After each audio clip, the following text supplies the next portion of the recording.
And Canada has called us and they want to be a part of it. The Golden Dome, the big, beautiful Golden Dome, is apparently a project that Canada is working with the US on, and it seems like a massive waste of money. So in this video, I'm going to break down just the initial announcement over this and whether or not this is actually going to happen, because I am skeptical at just the size of what this project would be compared to the minuscule cost they are claiming it's going to be. So this headline from the Toronto Star, then I'll get to Trump's clip on this. Mark Carney confirms Canada in talks to join Donald Trump's Golden Dome missile defense system.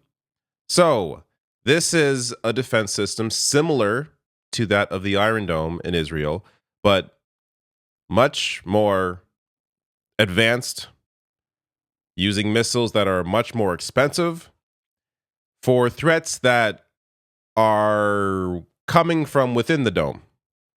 Because the threat right now isn't really from outside the dome. Not really sure the purpose of this right now. That said, let me play Trump's announcement of this. In the campaign, I promised the American people that I would build a cutting-edge missile defense shield to protect our homeland from the threat of foreign missile attack.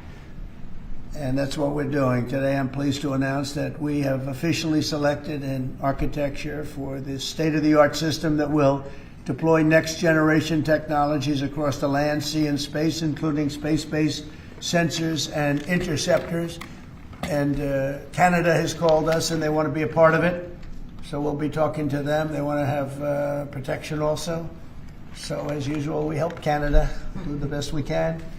This design for the Golden Dome will integrate with our existing defense capabilities and should be fully operational before the end of my term. So we'll have it done in about 3 years. Once fully constructed, the Golden Dome will be capable of intercepting missiles even if they are launched from other sides of the world and even if they are launched from space. And as I said, we'll be discussing Canada. They want to hook in and they want to see if they can be a part of it. That sort of makes sense. I guess that's what I was talking about from day one. You know, it just automatically makes sense, and it won't be very difficult to do, but they'll pay their fair share. They'll pay their fair share. So I'm going to get to a ballpark estimate of what that fair share could be. But this, I have a feeling, this was discussed between Mark Carney and Donald Trump privately when they had their meeting. And that Mark Carney, I'm sure, did not commit to anything serious, as you're going to see from their statement. It definitely seems like they were surprised that Trump brought them up, but that this was more of just a, oh yeah, of course, we're going to, let's work together on increasing military spending and working together on security. And that, sure, let's talk about this Golden Dome idea you have. And that turned into Canada called us up and they really want to be a part of this. And they're going to pay their fair share. If that was the case, this would be a joint announcement with the two leaders, not Trump sitting at a desk with a bunch of posters beside him showing the absurdity of the Golden Dome. So I think it's worth showing this. This right here is the size of Israel. So this is a fun site, by the way, thetruesize.com, and show you the size of countries compared to other countries. Israel has an Iron Dome. I'll get to how much it cost them. 3 years? You expect to have this ready in 3 years for all of US and Canada? In 3 years? And how much is that going to cost? So it's just, this is completely wild. I would love to take bets from people that think this is going to be ready in 3 years. It is not. Let's be clear about that. That said, how much may this cost? So the Iron Dome in Israel, per missile, just per missile, is $40,000. And I love how they write here, as little as 40 grand per missile, as if that's supposed to be fantastic. So it ranges between 40,000 and 50,000 apparently. But compared to the US and Norwegian National Advanced Surface to Air Missile System, which costs 1 million per missile. That is a massive difference because of the technology in one versus the other. The Iron Dome was created as a direct counter to the short-range artillery rockets. So there doesn't need to be as much technology in the whole process because of that. Whereas, Trump is talking about advanced technology. So we are talking about likely a lot more than $1 million per missile. And that's just the missiles, let alone how much each system will cost. So this is from France 24, a complete system, including the radar, computer, and 3 to 4 launchers. Again, this is the Iron Dome. Each containing up to 20 interceptors costs around $100 million to produce. Israel has 10 such systems in operation. So we are talking $1 billion just to produce them. We aren't talking about maintenance. We aren't talking about upkeep. We aren't talking about replacing those interceptors in each of those systems. And that's just for 10. Now, again, I show you this map, 10 for this little piece of land, which if you drag it here to Washington State, maybe just gets past here, just passes the border into Oregon. It's just the size of this project is insane because we are also talking about space. It's not apparently just land interceptors, but apparently space, or at least they can intercept the missiles from space that would be coming from space. I don't know who from, the aliens that are invading us.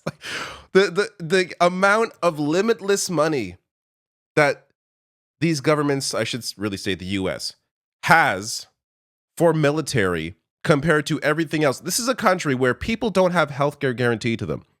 And this guy's talking about a Golden Dome missile defense system for non-existent threats. For aliens. But even like, if you want to say, oh, but Russia, China, they may be launching missiles from space at us. Are they? Is that what's happening right now? Is that really our biggest worry as a society? Just the amount of money and time and effort and resources poured into things that are completely, or at least mostly useless when people cannot afford to live is insane to me. So this project apparently costs $175 billion, which is a lot, but sure seems low considering the size of the project. And I want to do this comparison here. So 175, let's say Canada pays its fair share, which I'm not sure what that would be. If you're looking at landmass, Canada's likely taking on the bulk of the expense here. But let's just do it by population. So Canada has about 1/10 the population of the US. So let's say it's going to cost Canada $17.5 billion to be a part of this project. Canada spent, or their military budget in 2023 was $36.7 billion. So now, to be fair, this is 175 over, I believe, 3 years. So 175 over 3 years, Canada spent $36 billion in 1 year. This would take up a major chunk of military spending in Canada when it's something that we likely would never use. Not to mention, we already have NORAD, which is already an agreement to monitor the skies. So it's just like, what is the point of a project like this? Now, the Congressional Budget Office has estimated that it could actually cost more than $500 billion, and that over the course of 20 years to develop a viable Golden Dome. The project would also present a bonanza for private contractors, as the government won't be able to build it alone, with companies like Elon Musk's SpaceX in the running for a highly lucrative contracts. Oh, wonderful. Elon Musk's companies get to take even more government money. So, yes, Ottawa did confirm that discussions are happening. To that end, this is their quote: "The Prime Minister and his ministers are having wide-ranging and constructive discussions with their American counterparts." Very vague, because I am going to bet here very little is actually being discussed about this. These discussions naturally include strengthening NORAD and related initiatives such as the Golden Dome. Now, if they were really all in on this project and there was actually some sort of agreement in place, they wouldn't just categorize a $175 billion lowballing that project as related initiatives. No, this would be the major focus of the Canadian military over the next 3 years.